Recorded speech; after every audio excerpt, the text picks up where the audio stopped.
not every old Northeastern senator that is usually pretty cool is as cool as Bernie Sanders. Here I want to show a clip of Senator Ed Markey on the Mehdi Hasan program being asked about Joe Manchin and whether or not he's going to sink basically everything, including the climate provisions in the Build Back Better agenda. And so Ed Markey, normally, I like Ed Markey. I gotta say, horrible answer. Typical politician bullshit garbage. And again, Ed Markey, one of the co-sponsors of the Green New Deal. I don't know. I hope, just like when Pramila Jayapal went on Mehdi Hasan's show and said, we're going to get Joe Manchin's vote, I promise. Yikes, right? Like I said there, I hope that they know something that no one else knows and that they are right. So far, it's looking like these are the most gullible, dumb fuck motherfuckers on planet Earth. Anyway, let's watch. The threat from climate change is existential. It's a very serious issue. So let me ask you a very blunt question. A lot of people in America, when they're polled, they say Washington, D.C. is a corrupt place and the Senate is a dysfunctional institution. And when you look at the fact that Joe Manchin is a man who's... Now, again, Congress typically has anywhere between a 10% and 18% approval rating. Like cockroaches are more popular than the Congress in this country. Made millions from a family coal business, and now he chairs a key energy committee and decides what stuff gets into bills to protect the climate. People would say, yeah, that is dysfunctional, that is corrupt. What would you say to the American voter? Here's what I would say. I would say that the planet is running a fever, and there are no emergency rooms for planets. We have to engage in the preventative care that avoids the worst, most catastrophic consequences from climate change. And that we're going to work with Senator Manchin in order to get the 50th vote, in order to pass the legislation. I understand that point. I'm asking about the fact that how is it possible someone... I understand, Senator. I'm asking about the fact that this is a guy who's made money out of coal, and now he's sitting as chair of an energy committee in the Senate deciding on how we save our planet. How is that right? Well, ultimately, he says that he wants to work to find a comprehensive energy and climate package. So this just in, Ed Markey, I don't know how old he is. I think he's like 70s or 80s or something. Has never met someone who's ever lied before. He's just not aware. Oh, humans can lie. They can say one thing and then mean the opposite. He's not familiar with the concept. That's interesting. And so we will do that. And out of it will come, ultimately, the package, which will give hope to future generations. I disagree. Anything that's going to pass Joe Manchin is not going to be what we need.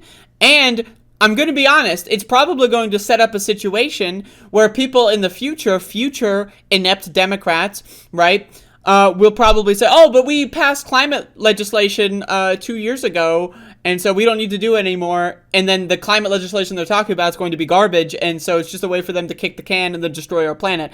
So I'm going to say anything other than like a $15 trillion climate program, not enough. And that's just the facts.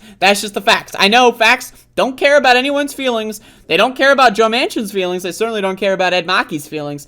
That said, again, Ed Markey is embarrassingly horrible at answering this question. And I just, again, shout outs to Mehdi Hasan, who actually can get politicians on his show and then ask them hard questions, and then for whatever reason they come back. I don't know, I wish Ed Markey would come on my show. I would ask him a lot of questions. He probably wouldn't come back after he came on my show, so there you go. Let's keep watching. That we did respond to this crisis. That's what I'm working towards. That's what President Biden is working towards. And that's what we have to do in partnership with Senator Manchin. And I'm going to use every single day until we have that signing ceremony in the Rose Garden to accomplish that goal.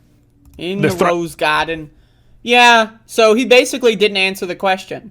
Mehdi Hasan asked, how is it fucking fair that this coal baron douchebag is the fucking chair of the Energy Committee, basically gatekeeping climate change legislation? Ed Markey was like, I'm going to work with Joe Manchin, and we're going to go to the Rose Garden, And, you know, again, I don't care about the fucking rose garden. I don't care about your fucking fever analogy. I don't care about the hospital rooms. What I care about is saving the fucking planet. That's what I fucking care about. So, again, it's disappointing to see someone like Ed Markey peddling this fucking garbage bullshit, just as it was disappointing to hear people like Pramila Jayapal peddling this stupid fucking garbage bullshit. Again, these people are professional losers. Again, I know, I understand all the context, I'm aware, but it's at this point, it's fucking ludicrous. It's ridiculous that Democrats are just pretending like Joe Manchin is like, if Democrats are only as good as the most conservative member, and that most conservative member is a fucking fascist coal baron, right? I don't know. It's not too good.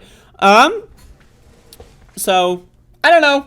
My guess is that they're going to come up with something, and then they're going to pretend like it's like, oh, this is the thing that's going to save the planet, and then that's not going to happen. And then they're going to say, but look, we did something. Like with the fucking bipartisan infrastructure package. Oh, look, we did the infrastructure. Oh, yeah, but mostly all that money is going to major corporations. But the effects of that won't be seen for another 10 years. It's not even enough. It's not nearly enough to fix our pipes and our water infrastructure and stuff. You know, but look, it's infrastructure. We did infrastructure. Okay. I don't think so. But again, this is embarrassing. The idea that no politician other than Bernie Sanders, again, Bernie Sanders is at least saying, yeah, Joe Manchin, I don't fucking give a shit what he has to say. That guy's a fucking creep. AOC, for example, in the House, also saying, yeah, Joe Manchin's kind of a fucking asshole. What the fuck, bitch?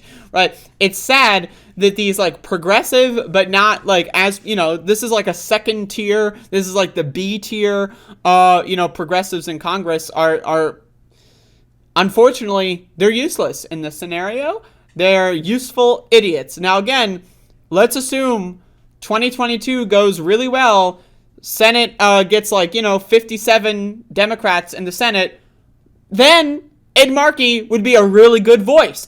But again, as of this moment, right, when, we have the 50-50 Senate situation, Ed Markey is just as useless as everyone else. Now, is that saying that Ed Markey is as bad as, I don't know, Kirsten Sinema or something? No, not even close. But what I'm saying is, in this moment, at this time, Ed Markey is not doing what needs to be done, and it's disappointing, and it's sad. It's sad. So, again, and hey, it's not like senators can't say stuff. Bernie Sanders, again, said that he doesn't care what Joe Manchin has to say, and talked about how fucking corrupt he is. So, I'm just saying, if Bernie Sanders can do it, Ed Markey should be able to do it. I'm just saying. So should Pramila Jayapal. So should all of our so-called progressive leaders. How come it's only 7 members of Congress, 6 in the House, 1 in the Senate, being Bernie Sanders? I don't know. So, there you go.